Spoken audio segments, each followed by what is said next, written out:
Bonjour à toutes et à tous, j'espère que vous allez bien. Aujourd'hui on se retrouve pour une toute nouvelle vidéo les gars. Aujourd'hui le marché est sur les mêmes niveaux qu'hier, on a eu quand même pas mal de volatilité, on avait pris un trade sur le Link et le Bitcoin, on est à voir comment ça se passe. Mais avant que la vidéo commence, je vous invite réellement à liker la vidéo si elle vous plaît, à vous abonner bien sûr et lâcher un petit commentaire, me donner des petites cryptos à analyser pour demain si vous voulez que j'analyse des cryptos spécifiques. Donc voilà, likez un maximum la vidéo, ça m'aide énormément à être référencé par l'algorithme. Donc dans un premier temps, on ira voir rapidement sur Twitter, je vous rappelle que j'ai fait une petite analyse hier soir, on ira voir ça très rapidement. Dans un second temps, on ira analyser le Bitcoin comme d'habitude, je vais vous donner mon scénario, on ira voir également mon trade, comment il s'est passé, puis on ira voir le Link, on ira voir le trade que j'ai eu sur le Link, le short, et je vous donnerai tout simplement mon scénario pour les heures et les jours à venir sur le Link. On ira analyser l'Ethereum, c'est assez intéressant, on est en train de créer énormément de liquidités au nord, donc ça peut être intéressant que je vous donne mon scénario. Puis on ira voir le TRB qui continue sa hausse, encore assez volatile, on continue sa hausse, pour le moment il n'y a pas de signe de retournement, donc on verra ça. C'est possible qu'on continue la hausse, maintenant une aussi grosse hausse se finit forcément par un retracement, on peut pas monter indéfiniment, donc j'attends un retracement tôt ou tard, on ira voir ça. Et puis également on ira analyser le Solana qui est assez bullish d'ailleurs. J'ai un petit setup qui peut être intéressant à long, donc on ira voir ça. Allez, c'est parti les gars.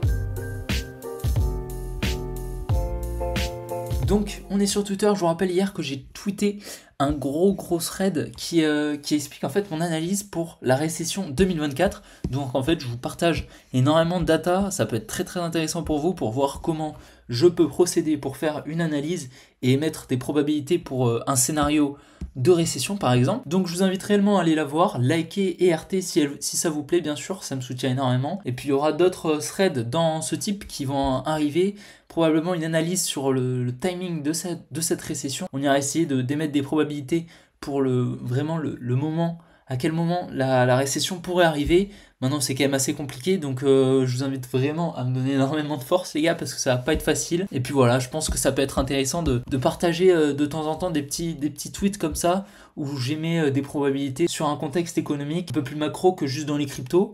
Également je voulais faire une analyse sur les stablecoins, est-ce que l'USDT est fiable, donc je vous partagerai ça d'ici les semaines à venir. Donc réellement allez voir sur mon compte X, ça peut être extrêmement intéressant. Donc les gars, on est directement sur Bitcoin. Donc comme vous vous rappelez, j'avais pris un trade dans cette supply parfaitement, hein. On était venu, on n'avait pas cassé la supply, donc c'était assez propre. Au final après, si je retire le trade, on voit qu'on est revenu parfaitement dans la mèche ici, donc c'est une supply également, le dernier buy avant le sell. Également, qu'est-ce qu'on voit ici? On est revenu dans notre supply parfaitement, hein. On est venu chercher l'inducement ici, et au final actuellement on est en train de latéraliser. Donc moi qu'est-ce que j'ai fait sur mon trade? J'ai close 100% de mon trade à 3,80 R, donc c'est un profit assez important, enfin ça fait plaisir, c'est pas négligeable. Bien sûr j'avais une target ici, et ça m'étonnerait pas du tout qu'on aille la chercher dans les jours à venir, hein, bien sûr. Maintenant, je trouvais ça un peu plus safe de close ici. Donc écoutez, j'ai plus des gains, donc c'est le principal. Maintenant, on va retirer ça. Et donc comme vous voyez, on est en train de créer énormément de liquidités ici, là, avec ces highs ici, là, qu'on vient pas chercher.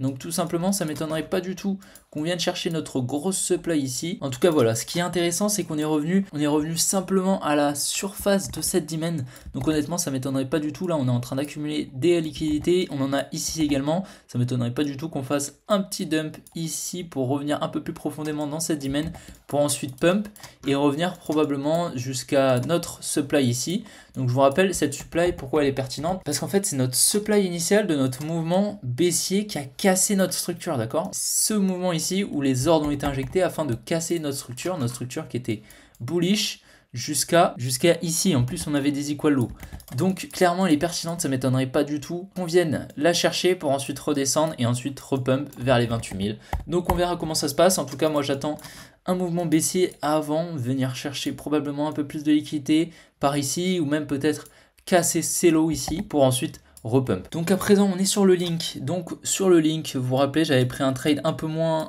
précis, hein. J'avais pris un plus gros stop loss, mais voilà, je vous rappelle, j'avais pas voulu me protéger, tout simplement parce que j'attendais un rebond, et au final le rebond on l'a eu, donc je trailerai mon stop probablement par ici lorsqu'on cassera notre structure ici. Donc j'attends pour le moment, je vais probablement me mettre à break-even mécaniquement, même sans une cassure de la structure. Mais en tout cas pour le moment le trade se passe plutôt bien, je suis en positif. Donc écoutez, c'est parfait, et je pense que c'est toujours assez pertinent. On a encore de la liquidité qui se crée ici, et puis on a de la liquidité au sud juste là. Donc honnêtement, je pense que la target est toujours assez pertinente. Donc on verra comment ça se passe dans les jours à venir. Donc voilà, ce qui est intéressant sur Ethereum, c'est que clairement, on a du mal à passer au-dessus de ces highs, hein. Ça fait un moment qu'on y est et pour le moment on ne pump pas. Donc si on regarde, on voit clairement qu'on a de la liquidité qui est en train de se créer juste ici là, donc ça m'étonnerait pas du tout qu'on vienne la chercher avant peut-être d'avoir un petit rebond. Mais si on va en 1 heure par exemple, ça peut être intéressant de venir chercher au nord ici dans une supply par là et puis ensuite de rebaisser, chercher liquidité pour ensuite peut-être avoir un petit pump avec le Bitcoin tout simplement. Mais si on regarde ici, on a une supply qui est assez intéressante, qui est juste au-dessus de notre trading range qui comporte de plus en plus de liquidités en plus, qui est en train de vraiment conforter cette résistance. Donc c'est assez intéressant honnêtement d'avoir un petit retournement par là pour rebaisser. Ça me paraît assez pertinent. En plus de ça, ces lows sont pas très safe. Donc on verra comment ça se passe. Mais clairement, l'Ethereum est très mou en ce moment. Donc bon, on va voir ce que ça peut donner. Je sais pas si on aura beaucoup de volatilité, mais c'est vrai que le Bitcoin bouge beaucoup plus que l'Ethereum et l'Ethereum ne suit pas vraiment beaucoup. Donc voilà, très intéressant sur le Solana. On voit très clairement qu'on a notre structure bullish ici, donc ça m'étonnerait pas du tout qu'on fasse des plus hauts. Malheureusement, je pense que ce high ici à 35 $, on n'ira pas le chercher. Honnêtement, je pense qu'il est beaucoup trop haut. Je pense qu'il est protégé. Par contre, on a une grosse supply, hein. On a eu beaucoup d'ordres acheteurs par ici. Donc si on a un order flow qui est bearish, ça m'étonnerait pas du tout qu'on vienne les refermer. Donc, dans cette grosse supply, hein, les mèches, moi j'aime bien les prendre comme ça dès qu'il y a des grosses mèches. Pour définir mes supply and demand, je prends littéralement que la mèche et c'est assez pertinent. On y revient très souvent. Donc ça me paraît assez pertinent qu'on revienne par là. En plus, on a énormément de liquidité ici, hein, comme vous pouvez le voir. Ici, on a une grosse résistance. Donc ça me paraît absolument pertinent. Ici, on a encore des liquidités et ici également. Donc au nord, on a énormément de liquidités.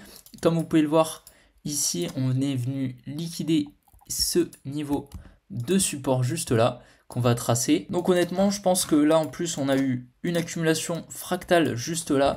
Donc ça m'étonnerait pas du tout que ce lot soit temporairement protégé. Ici, on est en train de créer de la liquidité. Tac.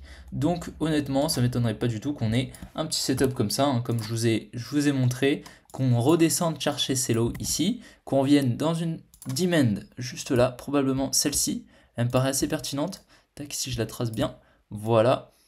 Et elle me paraît vraiment assez pertinente juste en dessous de ces equal lows, qui nous permettrait d'accumuler juste là, de venir liquider et ensuite de repump, chercher toutes les liquidités. Et c'est assez confluent avec le setup que j'ai sur le Bitcoin. Donc écoutez, on va voir ce qui peut se passer, mais vraiment, je pense qu'un truc comme ça peut réellement être pertinent de prendre un long jusqu'au... Voilà, je pense qu'on peut largement taper les 29 $. Donc voilà, actuellement, on est sur le TRB. On voit clairement qu'on a liquidé un gros niveau de résistance. Vous vous souvenez, on avait un espèce de triangle. On est venu casser à la hausse.